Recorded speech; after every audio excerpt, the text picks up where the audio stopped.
Hey, in this video we're going to do a quick unboxing of the AKG P120 condenser microphone. I'm going to unbox this guy and show you a little bit about it. I just got this recently on eBay for 50 bucks, which was a pretty good deal, I think. So here's the box. Here's the front right here. General purpose recording microphone for project studios, home recording, and stage applications. Down there it says AKG by Harman. Over here, just a picture of the microphone, P120 AKG. And over here it tells you a little bit about it. So we'll turn this side up real quick. Just can read off of that. Ideal for vocals, ideal for strings, also for loud instruments. Cartioid polar patterns. The front side of it almost like a heart shape, right? And then it says switchable attenuation pad and switchable low cut filter. So has a few options on there as well. So let's go ahead and put this down and do a quick unboxing here. Over here we'll open up the flap and pull this up. Comes with your warranty card here, that sheet, whatever. Here's a manual for both the P120 and the P220, and then within the box, we'll stand this up, it has a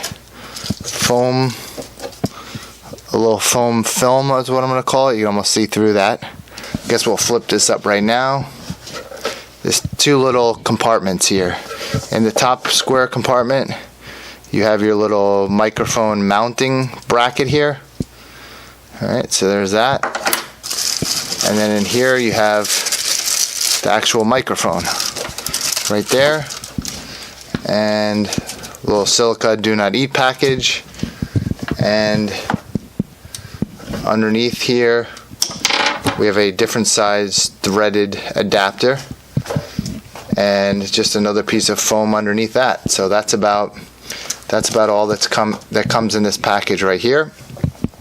So now we're going to go ahead and open up the microphone itself and show you that. It says AKG P120 right there. There's a 0 and a -20 decibel switch right there. Over on this side you have your flat and then your low cut. Sorry, I'm no expert at this stuff, but what was it called again? Low cut filter, I believe what it's called. So correct me if I'm wrong. And then on the bottom there you have your 3-pin or your XLR input right there. So that's the microphone right here. It's definitely got some weight to it. I had actually gotten a Neewer NW800, and this thing is definitely a lot heavier than that. I'd have to look up the specs on the weight of it, but it's definitely has a solid feel to it.